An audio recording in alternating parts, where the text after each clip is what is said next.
Welcome, Radiant Souls, to the Cycle of Life reading for the June Solstice 2025.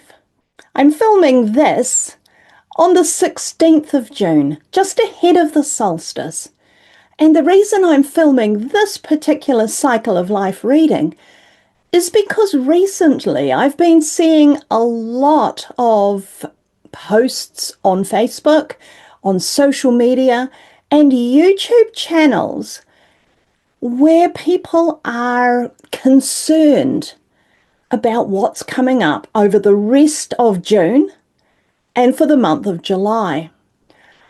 And I thought this is a very, very interesting time that we seem to be in. There's a lot of panic out there amongst some communities online, and people warning of hunkering down, staying home, watching out for this and watching out for that. And I read this all, or viewed it all with great interest.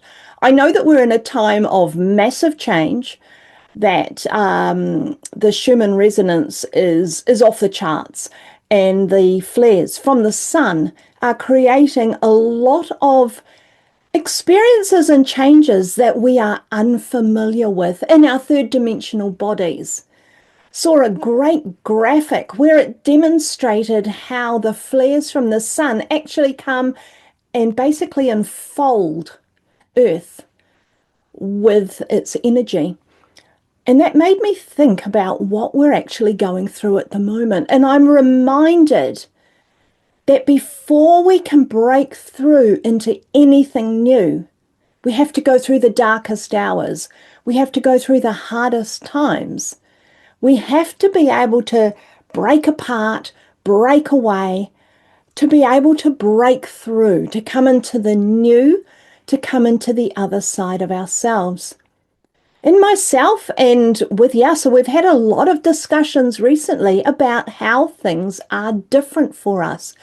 We're in a phase of unfamiliarity, a phase of new coming in that we have no real previous experience to be able to hook that into and to understand where it's all going to go.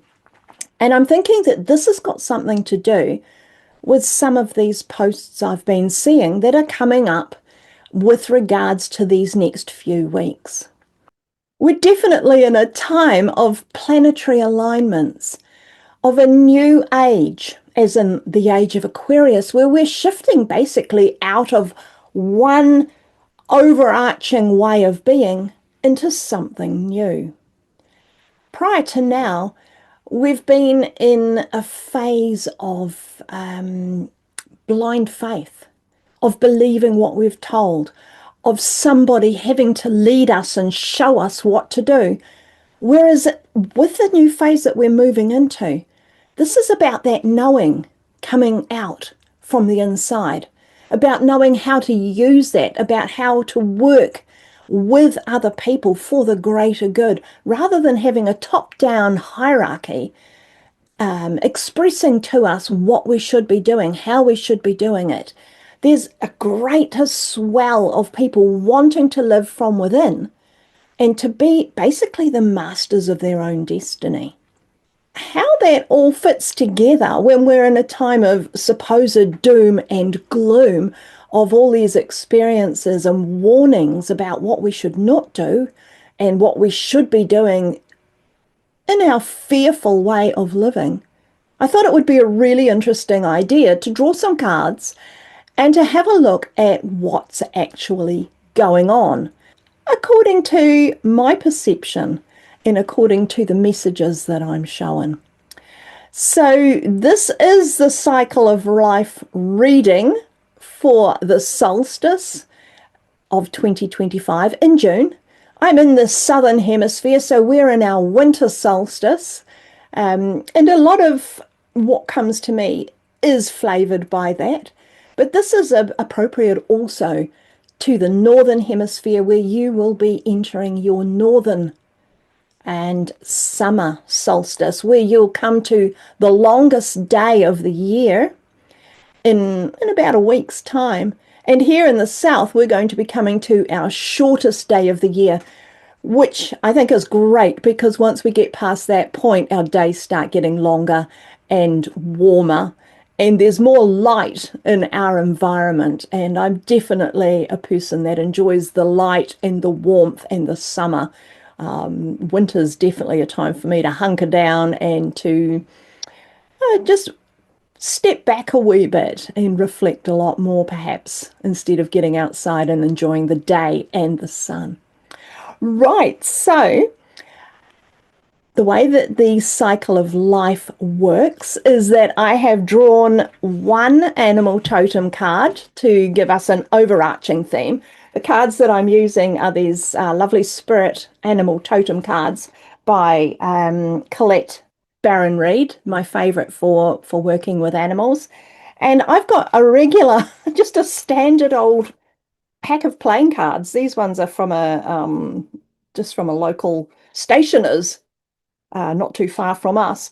Um, the playing cards work just as well as any other kind of card, and it really comes down to how you interpret the cards and the significance that they have behind them.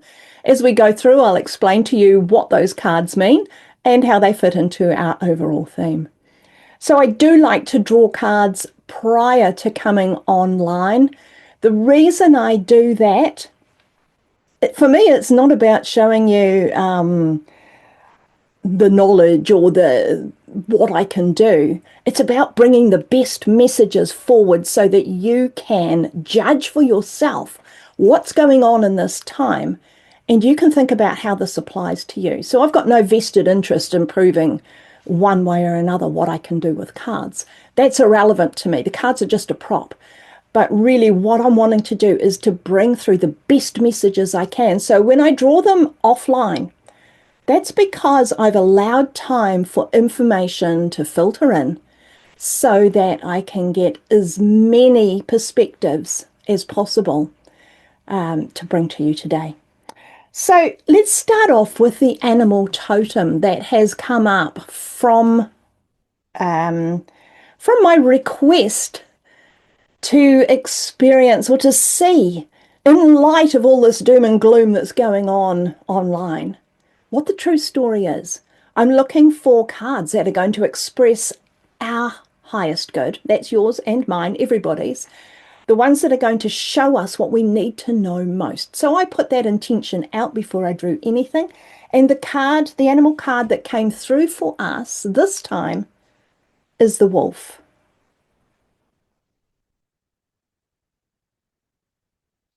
I love working with wolves. One of my favorite animals is the timber wolf, and I have a strong affinity with those. So, and the wolf is one that comes through quite often. What the wolf is expressing here, the caption with it says, turn knowledge into wisdom.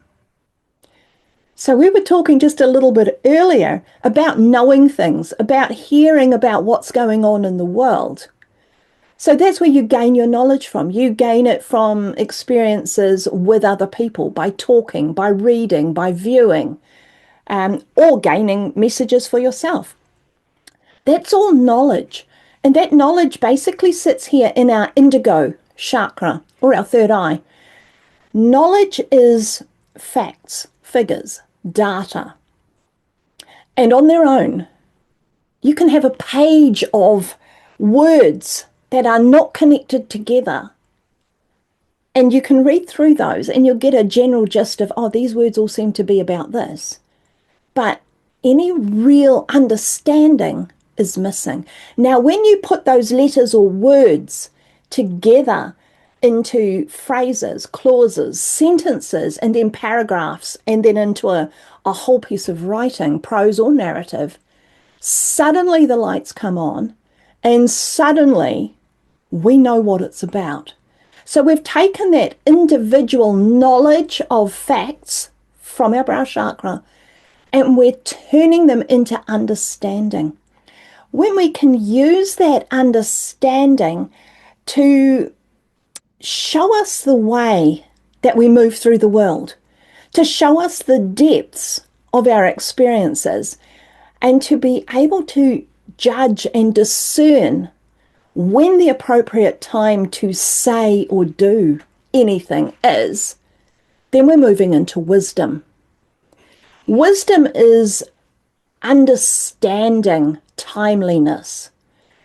It's having appropriate languaging. It's about treating a child one way with the words that you say versus a person on your rugby team versus an older person versus somebody that you're in conflict with. It's being able to change that tone, the word selection, and to be able to put your message across in a way that shows emotional intelligence. If you're lacking emotional intelligence, as in knowing how to relate or to socialize or to be part of community, it's really challenging to have that wisdom, because wisdom is taking that information and using it in a way that is most appropriate or advantageous, especially in a win-win situation with whoever or whatever else that you are co-creating with at that point in time.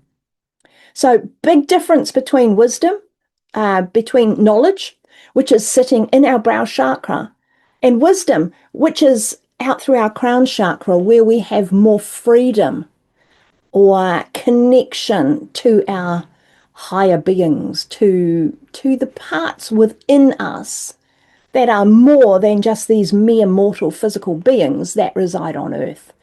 We're far more than that. We're multi-leveled, we're multi-dimensional. Everything that we do comes from within. Everything that we have, that we manifest, starts within us in one of those layers, one of those dimensions that we carry, because we've got multi-dimensional minds. Anyway, that's a story for a whole other video. There's so much information behind that. So to get to wisdom, we have to have knowledge.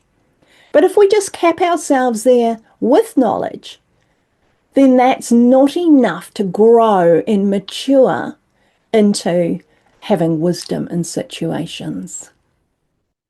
So apart from being one of my favorite animal totems, and apart from turning our knowledge into wisdom, wolves are really interesting characters. They work in packs, so there's groups of them. They connect and collaborate together for a united purpose.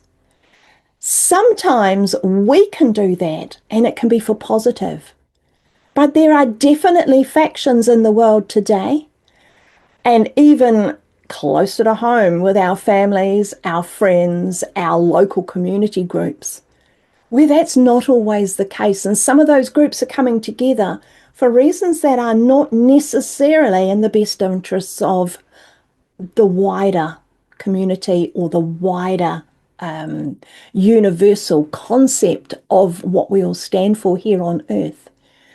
So pack mentality, when it's used for good, can be really powerful and really strong. When it's used conversely for negative or self-seeking or authoritarian, hierarchical, win-lose situations, it's not always a good concept. It can be just as powerful, but overall, it's not necessarily in everybody's best interests. I'm reminded also of when wolves move in packs, the main wolf is always at the back. Wolves do not lead from the front. The alpha wolf, this is. The alpha wolf stands behind. Now, the reason they are doing that is because they want to make sure that their pack of wolves are protected, that everybody's held together, nobody gets left behind, which is another really positive way of being and ensuring that all that are in front are taken care of. But if we turn it round the other way and we're looking at the pack of wolves from the front, if we put a negative spin on this, we see the front of what's going on, but not necessarily what's driving it from behind. And that's very common in the world at the moment.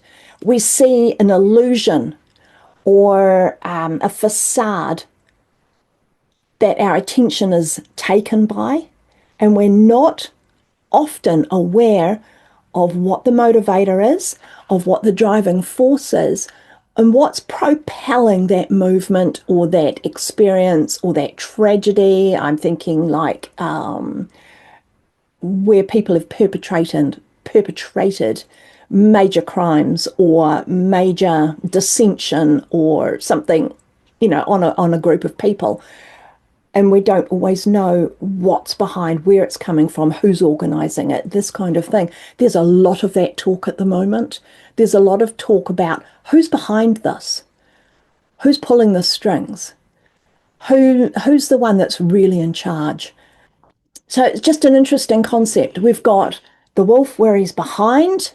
He, I presume, I'm not sure if she wolves are pack leaders, but whoever the pack leader wolf is behind making sure that their group is safe, is contained, is protected. But we've also got the one that's facing us, that illusion.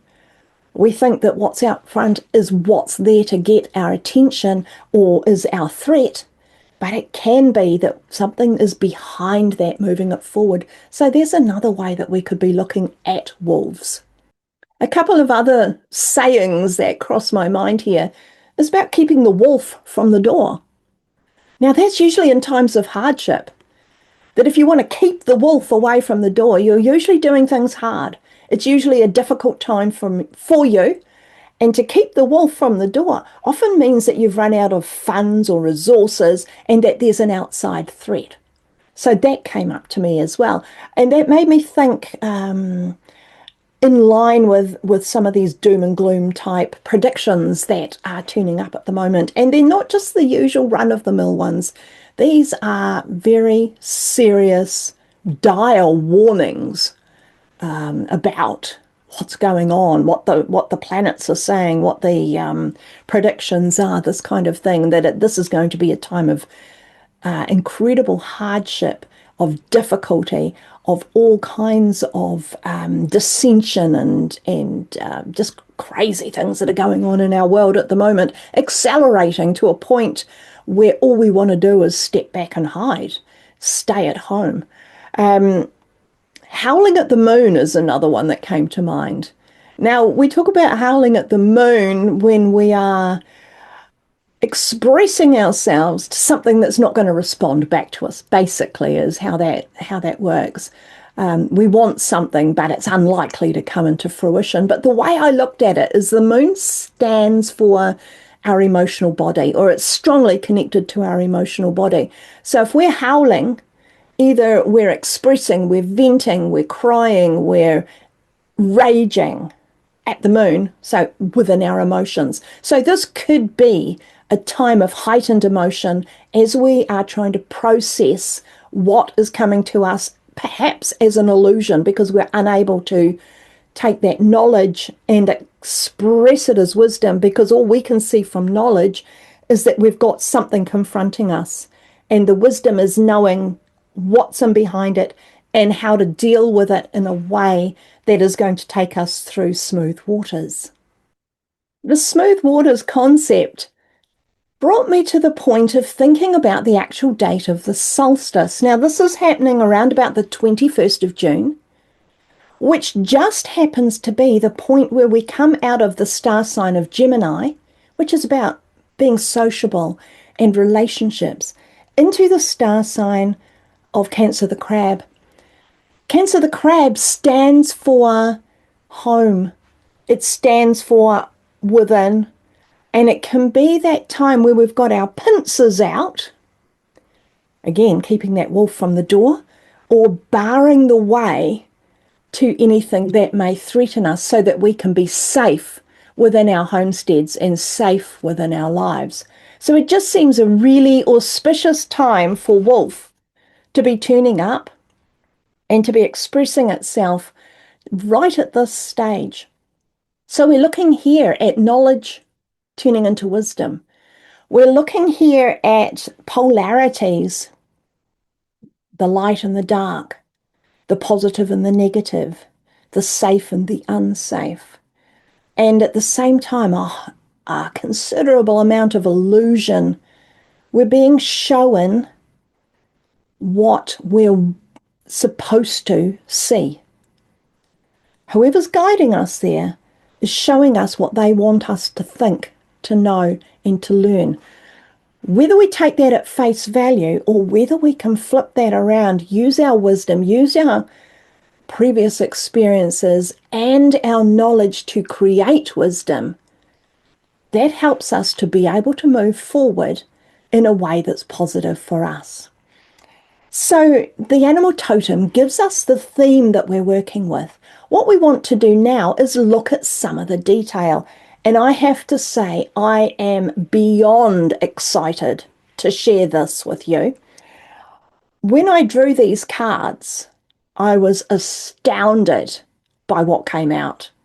And I looked at them because I blue flame them and then I shuffle them. And whichever one wants to come out, I can always tell it either flips itself out or I get a vibration in my hand or just some kind of knowing. And it's like, yes, this card wants to be part of the read. And then when I looked at them and they just went from this one to this one to this one, I just expressed out loud. And Yasser, my husband, is outside at the time, and I'm saying, "Holy moly, look at this!" And he heard me outside. I could not believe what had come forward. So although we're sitting in this time of supposed doom and gloom, the way forward for us can be really, really different. And we did talk right at the beginning of this video that having to break down, break away, break apart is absolutely essential for us to break through. The darkest hour is just before dawn. So we're in that darkest hour right now.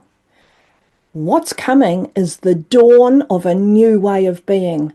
And I'll show you through these cards exactly what I mean. Could not believe what was coming through for you. Absolutely phenomenal new starts. Every single card I drew is about new. Every single one.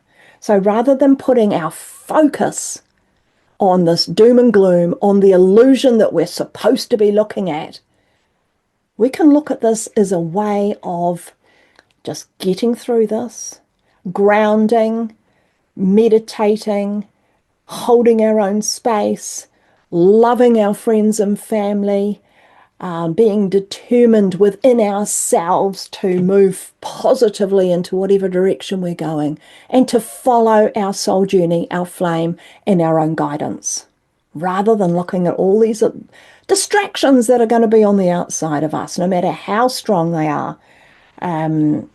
Just knowing that this is the time of inwardness, and that wisdom for you is turning that knowledge of everything on the outside and saying, yes, okay, I see this is happening. I see that's happened. There's been a tragedy here that somebody else is threatening this. I see all this. I'm aware of it. But my focus is within because I'm going to move positively through this. So the first card is, it's always a trick trying to get that light right so that you can see the card. It's the Ace of Hearts. The ace stands for the one on the Ouroboros, and the Ouroboros is actually what the cycle of life is. It's shaped or based on an analog clock front, and the ace sits in the position where a one would be on an analog clock. This is the very start of a new aspect in the Ouroboros. And the Ouroboros is basically a cycle, how we go through it, how we pass through every stage. Every single thing that we do follows this pattern. From the moment we get up in the morning to the time we go to bed, our cycle follows that entire day in that process. So hearts are all about relationships, connection, belonging. It's can be towards ourselves, it can be towards our family, our friends, our intimate partners, even our relationships with our work colleagues or people at our social club, whatever it is. But it's about relationships. What I'm looking at here today is the relationship we have with ourselves. Because when we are focusing on all this doom and gloom coming from the outside, there's no point in us worrying about all those external things. Yes, be aware of them, but no need to worry about them. Be within and shine your light as strong as you can. So we're going to focus this around our relationship with ourselves. With it being the ace or the one, this is the very beginning of a new cycle for you. And this new cycle in the hearts are asking us to reflect on what do I bring to the table, basically. What do I have within? What's my personal CV? And I'm not talking about your job and anything like that. These are your inequalities. This is how you work with yourself. So if you're still in that mind chatter of you're useless, you're hopeless, you're never going to amount to anything, it's time to time for you to be quiet because I'm going to go within and I'm looking for what I have, what I am, and what I can bring to the table. Now, as you're doing that, you may find, well, I am a procrastinator. Fine. You've owned it, you've acknowledged it. What you can then do is your process of clearing that subconscious program that says, every time I go to do something, I procrastinate. Or you may say, I am an angry person. And again, you can look at that. You've owned it. You've acknowledged it. That's part of the journey. That's the knowledge that's sitting here. Wisdom's what you do with it. And again, you can find ways to make those shifts and changes to get rid of that subconscious programming that makes you respond in an angry way. But it's time to basically itemize to yourself what you are, what you have, and what you bring. Everything that you've done to this point, forget about what you want to be, because you haven't started that Ouroboros cycle yet. You can only operate with what you've got right until now. The new will come through as you move through the cycle, and you'll start to see part of yourselves that you had not realized before. So part of accessing this wisdom for you is to look at who you really truly are. What really matters to you? What are your key values? What are your major characteristic traits? What is the authentic you about? Not the wounded, hurtful one who's compromising and putting on a mask to show the world how good we are at something. What is it that's actually behind that? And one of the best ways I find for getting in and tracking that information is to go, why? Why am I an angry person? And forget about, oh, because they, because they, because they. It's like, me. Why am I? I'm the angry person because I do not like people doing blah, blah. I do not like them saying. I do not like them accusing me of something I have not done. Oh, you get to that, you think, now we're getting closer to the truth. Why do I not like people accusing me? And just keep going down until you get to the point where you really, really understand yourself. I always feel it. When I hit that truth of that point, I feel incredibly emotional. And I know that I've got to that place where this is what's motivating me to behave or respond in that way. Okay, so there it is about what is it that you personally are bringing to the surface in your relationship with yourself. But you're entering a new cycle. What are you bringing into it? What are the great things? And what are the things that would be time to actually work on them and get them cleared out of the way? Let's look at card number 2. Now you start to see why I was so astounded. Whoops. why I was so astounded by these cards coming out, because the second card is another ace. It's another new beginning. Only this time we're looking at our soul pathway. So the diamonds basically represent that spiritual, soulful awareness, consciousness, connectedness aspect of ourselves. And I avoid talking about it just as spirituality because spirit is capped with the fourth dimension. I do not want to be capped by anything. So I'm taking that out of the way. I just want to be conscious and aware because soulful, taking us fifth dimension, further and further and further through. I want to go. I want to be able to access whatever I can within myself. I do not want to put a line and say that's far enough. So you'll hardly ever hear me talk about spirit. I might talk about spiritual as in being fourth dimensional or spirituality as a wider concept, but definitely awareness and consciousness is what we're talking about here. Often relates to our soul journey, our soul pathway, coming through the darkness and the shadow, doing our shadow work into the light of who we truly are. This means, again, what am I bringing towards my new soul path? One, again, is what's my inner CV? What do I bring to the table? This is how do I fit into my new soul pathway? So it's going to be about the relationship with yourself. It's going to be internalizing or working from that light within that we all have, incredibly powerful soul light, our I am presence, bringing that forth and shining full bore in the world. Because when we've got dark outside of ourselves oppressing towards us, we want to shine to block that out, to push it away, to repel it. So we are now on a new soul journey. And this journey is going to take you into your next phase of awareness, whatever that is.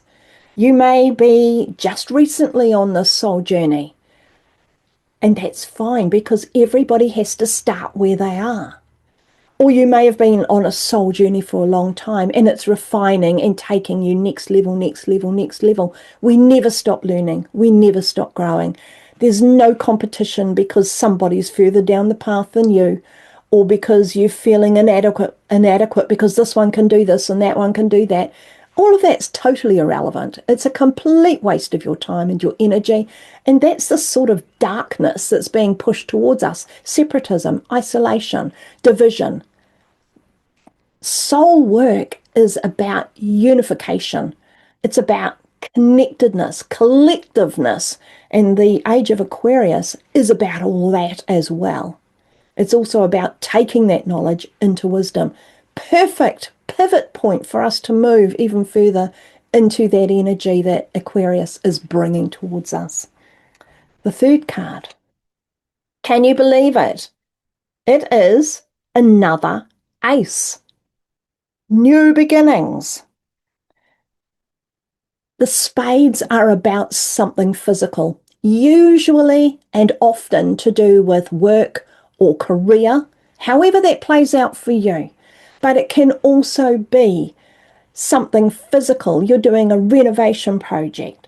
You are doing a self-improvement program where you are wanting to get healthier or to increase your wellness or to start exercising or to change what you're eating or whatever it is. So long as it's got a physical component to it, this is connected.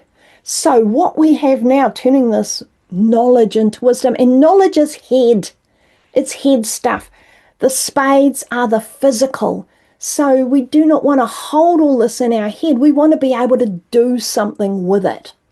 So we're going to start taking action, a brand new way of taking action that shows a stronger connection to ourselves, that shows a definite soul pathway, a journey, golden journey forwards by taking new action in whatever way that comes up.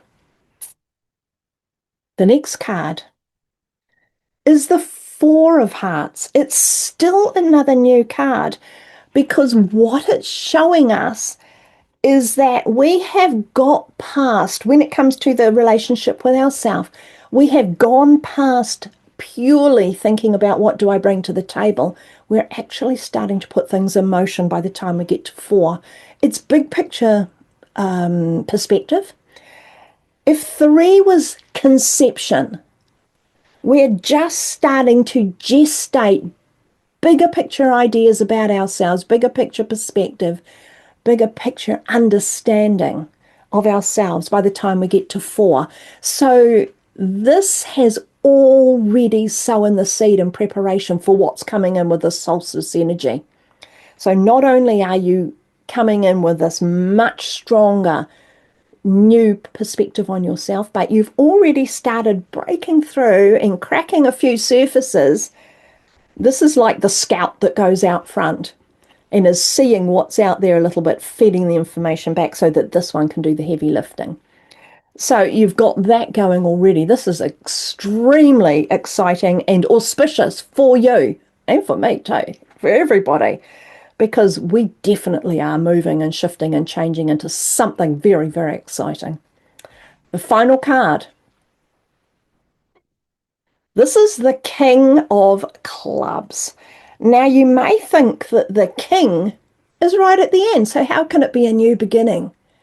But if you think of that clock face again, we have all those numbers from 1 through 12, and then we have the hands in the center. So the 12 would be represented by a queen, but the king sits in the center point. It sits there ready to emerge with something new when the time is right, because the king stands for new concepts. We've completed the old cycle, and we're now back in the middle, waiting until the time is right to bring this forward. The clubs themselves represent thoughts, ideas, perspectives. It's mental. It's how we think about the world. So how this fits into the story is that we have got our relationship with ourselves. We've got the scout out here finding information. We've got it back, ready for us to just unfold our lotus blooms into this glorious new version of ourselves and how we connect and relate to ourselves. Keeping in mind that if you've got something going on that's bugging you, that's holding you back, now is the time to get in and clear this before this gets going on. Message us, okay? We can help you with that if you need. We can help you with those subconscious programs. We're on that new soul journey pathway. It's just starting. We are about to bring something into action. And when the time is right, this king with its new way of thinking is going to pop out to the surface and become an ace. And it will be bringing in new ways of thinking, because as we start to express ourselves through our new actions, perceive that we are on this new soul pathway and change that relationship that we have with ourselves, we will then be able to think and perceive and have ideas, not only about ourselves, but the wider world. That will take us from knowing the facts into greater wisdom and to understand what's actually happening behind the scenes and knowing when to bring our thoughts, our actions, our ideas, our words, whatever it is, into place, and how we can, with wisdom, express towards others. Well, there you go. That was a bit of a long wrap up about the cycle of life, or the Ouroboros outlook for the June solstice. It's incredibly important. Not so much all that doom and gloom on the outside. This, to me, is the key, because this is all about growth, and all that rubbish is happening around us because it's forcing us to look at ourselves in a different way. What matters to me? What do I stand for? How am I going to act and respond? What is my pathway? Where is my mission in this entire worldwide situation, galactic situation, whatever it is that's going on? If you are keen to have a cycle of life reading for yourself or for somebody else that you know, somebody that's got a question, or if you're just unsure as to where you are, if you're feeling a bit stuck, message me. I do readings like this, 30-minute or 1 hour readings. I'll put the details below. What we've just started doing also, Yasser and I, in integration together, is we're working with a reading and then immediately going in and doing a subconscious clearing for the person that we're working with. So I'll put details about that below as well. But I wish you a very, very happy solstice wherever you are in the world. Keep in mind that the wisdom for you is knowing that you create your experiences from within. So go out there and make them the absolute best experiences you can. Life is for living, and make it a good one. I'll see you next time. Bye-bye.